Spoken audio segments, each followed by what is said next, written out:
वो अपने purpose of life को लेकर ही कंफ्यूज है। साथियों, हमारे जीवन में जब संकल्प और लक्ष्य स्पष्ट होंगे तभी हम कुछ सिद्ध भी कर पाएंगे, देश को, मानवता को कुछ दे पाएंगे। जब संकल्प ही भ्रमित होगा, कंफ्यूज होगा, तो लक्ष्य को प्राप्त करना ही भी संभव नहीं होगा। रेलवे प्लेटफॉर्म पर पहुंचने के बाद ढेर सारी गाड़ियां खड़ी हैं और पता ही नहीं कि किस ट्रेन में बैठना है, तो ना आप मंजिल पर पहुंच सकते हैं, ना आप यात्रा का रास्ता तय कर सकते हैं।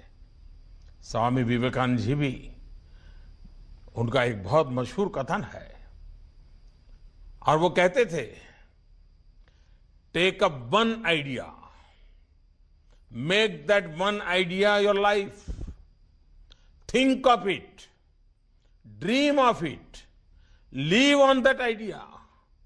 Let the brain, muscle, nerves, every part of your body be full of that idea. And just leave every other idea alone. This is the way to success. मेरा आज इस युवा महोत्सव में आए प्रत्येक युवा से आग्रह है कि अपने संकल्प को लेकर स्पष्ट रहें, उसे जीवन में क्या करना है उसको लेकर के हमें स्पष्ट रहना चाहिए। भाइयों और बहनों, आज हमारा भारत पूरी दुनिया का सबसे नौजवान देश है। 65% से ज्यादा लोगों की आयु 35 वर्ष से कम है। युवा शक्ति की ये अपार ऊर्जा देश का भाग्य बदल सकती है, पूरे देश को ऊर्जावान बना सकती है। साथियों, भगिनी निवेदिता जी ने एक बार टिप्पणी की थी कि आखिर ऐसा क्या किया जाए कि भारतवर्ष के छात्र किसी दूसरे देश की कॉपी न करें, नकल न बनकर स्वयं में पूर्ण हो। इसी बात को आगे बढ़ाते हुए उन्होंने कहा था, your education should be an education of the heart and the spirit, and of the spirit as much of the brain.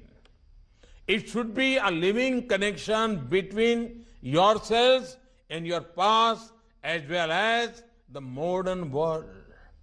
यानी अपने इतिहास, अपने वर्तमान और अपने भविष्य के बीच कनेक्ट बनाना बहुत आवश्यक है. अपनी परंपराओं से जितना ये कनेक्ट मजबूत होगा, उतना ही देश का युवा खुद को मजबूत महसूस करेगा. साथियों, विद्यार्थी देवो भव सिर्फ आपका ही नारा नहीं, हमारा भी मंत्र है. बल्कि मैं तो आपकी स्वीकृति से इसमें यह भी जोड़ना चाहूंगा, युवा देवो भवः, युवा शक्ति देवो भवः. युवा को मैं दैवीय शक्ति के तुल्य इसलिए समझता हूं क्योंकि युवा को मैं परिस्थिति नहीं, आयु की एक अवस्था नहीं, बल्कि एक मानसिक अवस्था मानता हूं, मानसिक स्थिति मानता हूं. युवा सिर्फ ये नहीं सोचता कि जो पहले अच्छा था वही बेहतर था. युवा ये सोचता है कि पुराने से सीख लेकर वर्तमान और भविष्य को और बेहतर कैसे बनाया जाए.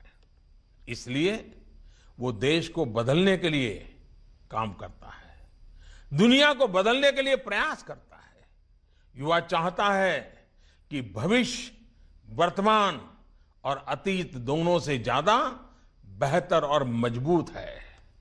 इसलिए मैं देश के नौजवानों की शक्ति को फिर से नमन करता हूं. एक भारत श्रेष्ठ भारत, आपने ये शब्द सुने होंगे. सरदार वल्लभ भाई पटेल देश को एक करने का भगीरथ काम किया. एक भारत को श्रेष्ठ भारत बनाना ये हम लोगों की जिम्मेवारी है. और इसलिए मैं तो चाहूंगा, यहां इतने नौजवान बैठे हैं, आप में से कई लोग होंगे जिनका मन करता होगा फ्रेंच लैंग्वेज सीखें। आप में से कई होंगे जिनका मन करता होगा स्पेनिश लैंग्वेज सीखें। अच्छी बात है, दुनिया की कोई भी भाषा सीखना अच्छी बात है। लेकिन क्या कभी हमारे मन में उठता है कि जो देश, इतना बड़ा देश, 100 भाषाएं, 1700 डायलेक्ट, 10-12 भाषाएं हम भी तो सीखें। 5-50 वाक्य हमारे देश की भाषा के तो बोलना सीखें। 2-4 किसी और राज्य की भाषा के गीत गुनगुनाना सीखें। मैं समझता हूं देश को एक करने के लिए ये सामर्थ्य बहुत जरूरी है और ये हम सहज स्वभाव के रूप में विकसित कर सकते हैं। मैंने भी अभी टूटी फूटी भाषा में कहो, लेकिन जैसे ही कन्नड़ में कुछ बातें कही, आपके दिल को छूने लगी। आप उसमें ये नहीं देखते थे कि मोदी जी के प्रोनाउंसिएशन ठीक थे या नहीं, व्याकरण ठीक था या नहीं। आपको यही लगता था कि हमारे साथ जुड़ने के लिए इंसान कितना अपनेपन से मेहनत कर रहा है। यही देश को एक करने की ताकत रखता है, यही देश को जोड़ता है। संकल्प से सिद्धि की जिस यात्रा पर देश चल रहा है, न्यू इंडिया के जिस सपने को पूरा करने के लिए आगे बढ़ रहा है, उसकी बड़ी जिम्मेदारी मेरे देश के युवाओं पर है। उन्हें भविष्य की बहुत बहुत शुभकामनाओं के साथ मैं फिर एक बार नौजवानों को कहता हूं, हम स्वामी विवेकानंद जी को स्मरण रखें, हम भगिनी निवेदिता जी को स्मरण रखें। जन सेवा ही प्रभु सेवा, जीव में शिव को देखें, यही एक तत्वज्ञान हमारे देश की बदलाव में, चाहे वो स्वच्छ भारत हो, चाहे बेटी बचाओ बेटी पढ़ाओ हो, चाहे बुजुर्गों के लिए आरोग्य की सेवाओं का काम हो, किसानों को आधुनिक टेक्नोलॉजी की मदद पहुंचाने का काम हो, एक काम लेकर के हम भी अपने आप को जोड़ें।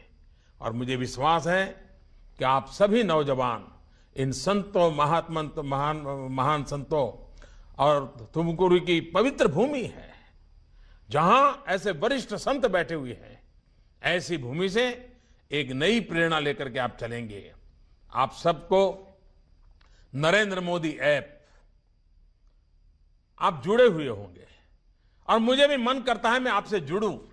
आप नरेंद्र मोदी ऐप से मेरे से जुड़िए, मुझसे बातें कीजिए, अपनी भावनाओं को मेरे तक पहुंचाइए। और मैं आज आपको बताता हूं, ये ठीक है कि मैं कन्नड़ भाषा बोल नहीं सकता हूं, मुझे हिंदी में बोलना पड़ा, लेकिन आपका मन करता होगा कि यही बातें कन्नड़ में देखनी है, सुननी है, तो मैं मेरी टीम को बताता हूं कि नरेंद्र मोदी ऐप पर अभी जो मैंने आपसे बातें की हैं, उसके जो मुख्य अंश हो वो कन्नड़ भाषा में भी उस पर रख दें, ताकि आप कन्नड़ भाषा में, अपनी भाषा में मेरे इन भावों को पकड़ पाएं और इस बात को आगे बढ़ाएं।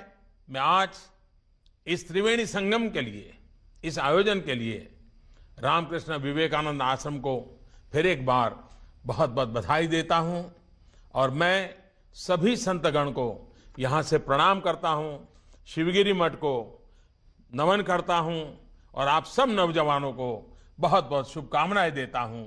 बहुत बहुत धन्यवाद।